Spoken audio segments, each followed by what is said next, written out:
Here we are once again coming to you live from our top secret broadcasting bunker here at Area 52 just outside of Delphi, Indiana. This is Pastor Mike, and I am live, and I've got my hands plumb full today of everything under the sun. My mind is just shooting all over the place with some things that I've been working on.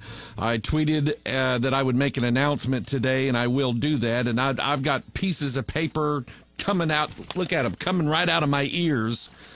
And so I'm just gonna run through one thing after another. Got a bunch of emails I want to get to, some things that I've seen coming in already. And good to be with you today. Had a good weekend. Had a good day of study yesterday. I came in yesterday. I didn't have a clue what I was going to be preparing or setting up for the next Watchman broadcast.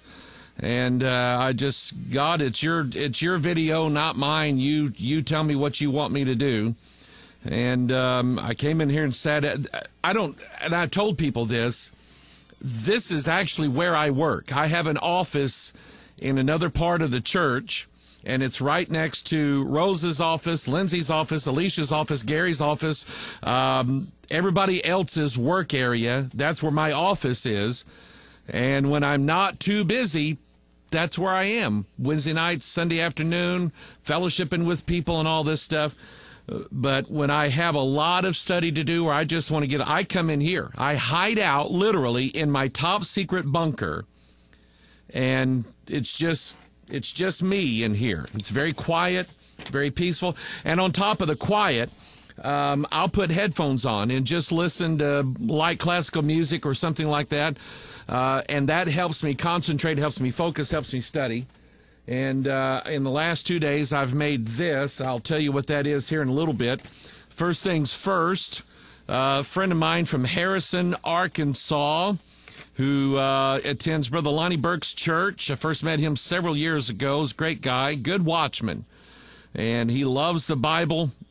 Loves this pastor, loves the Lord. He said, Pastor Mike, I don't know if you, he said, I've got a lady friend, and who is a huge fan of yours in, I'm going to try to pronounce this right, Eilat, E-I-L-A-T, Israel. I thought, wow, that's pretty cool.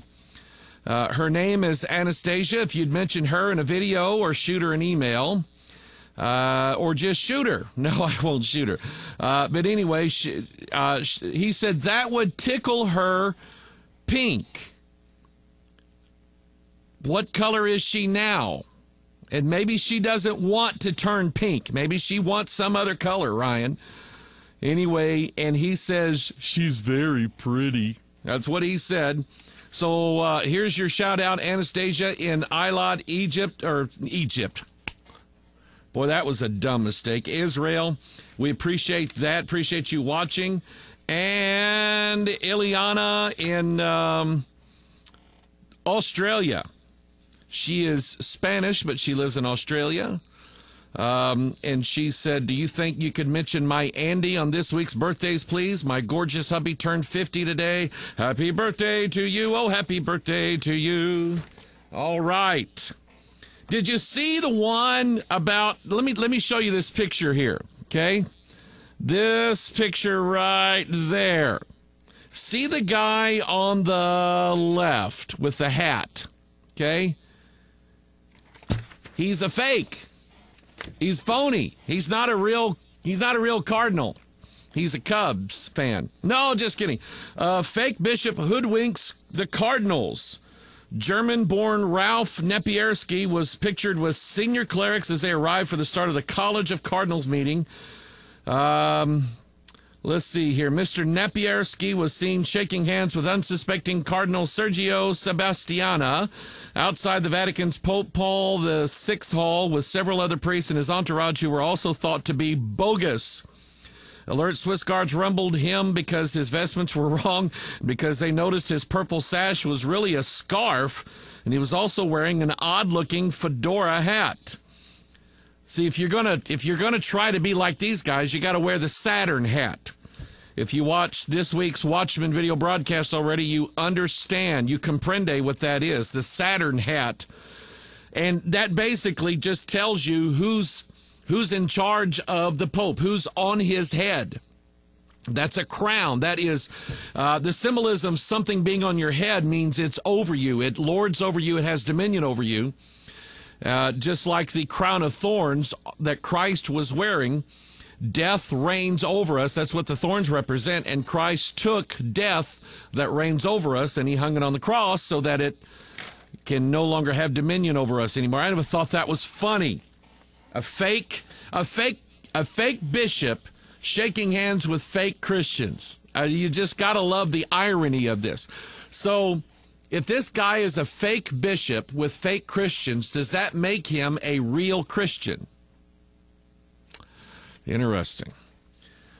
Fort Myers, Florida. Cypress high school student suspended for... You know what? Before I read this one, there was a young'un at a school, and you've heard me talk about this before. It just inflames me. There is a young'un at a school district here in America somewhere, and we're all crazy now.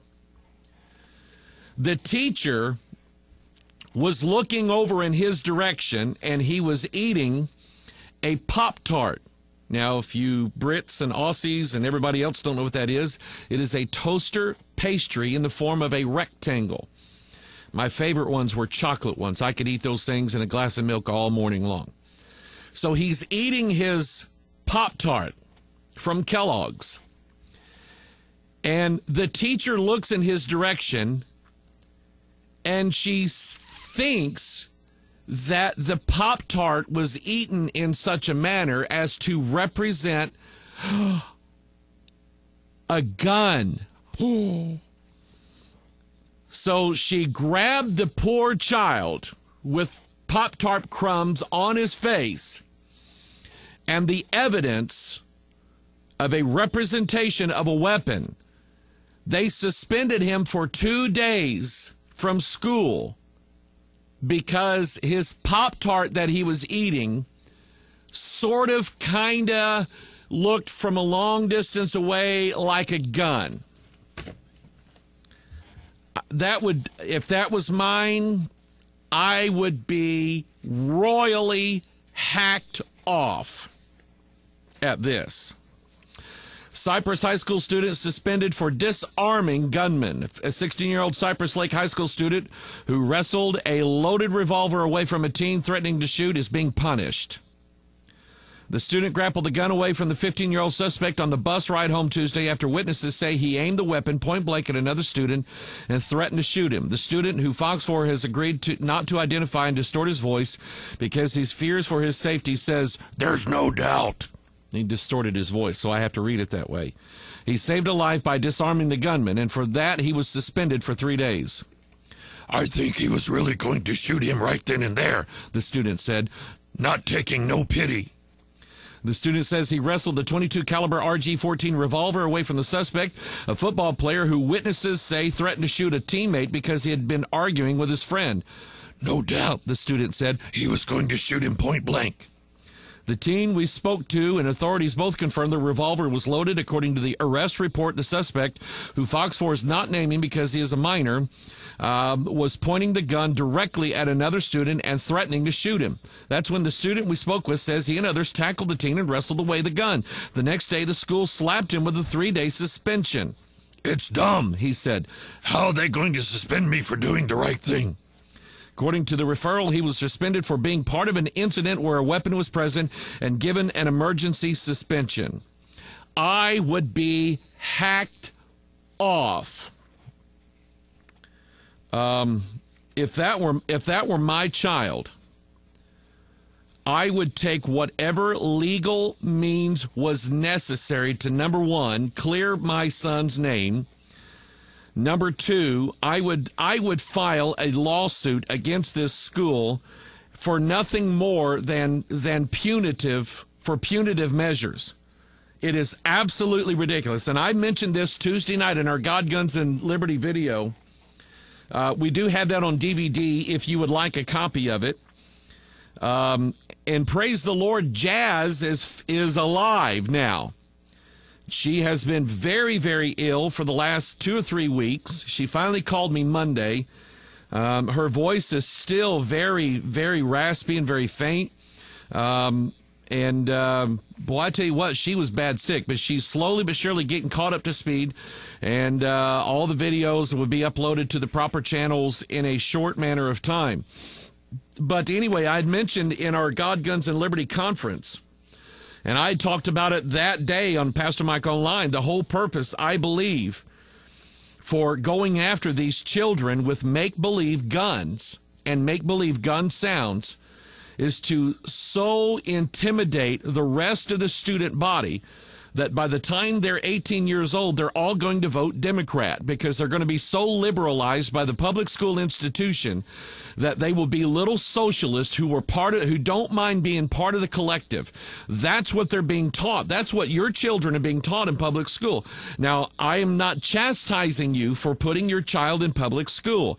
It is the law in this country that a child has to attend school. Some states do not take to homeschooling very well. Missouri is a state that allows homeschooling. It has a few minor requirements, not anything that we can't do and keep up with.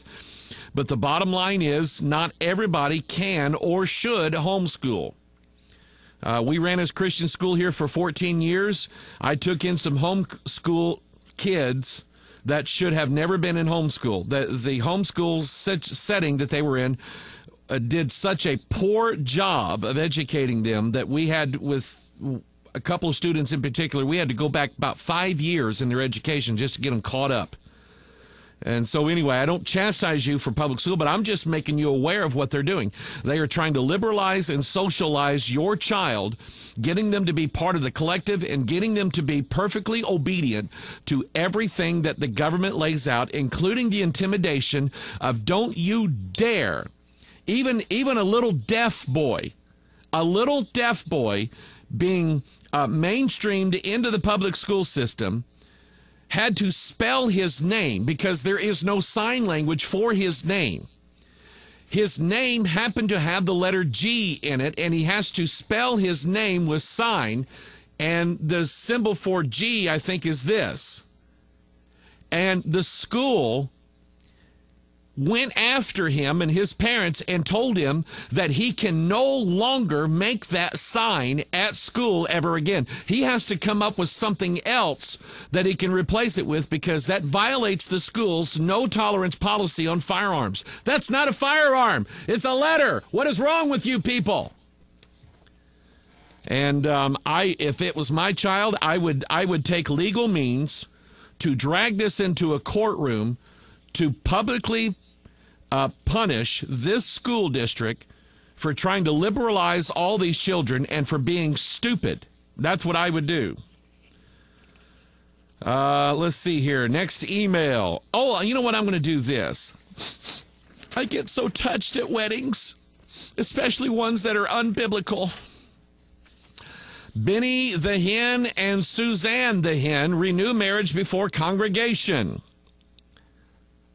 I wonder if Paula White was there. Was Paula at the wedding? Can anybody find out for me if Paula White, Benny Hinn's girlfriend, was at the wedding?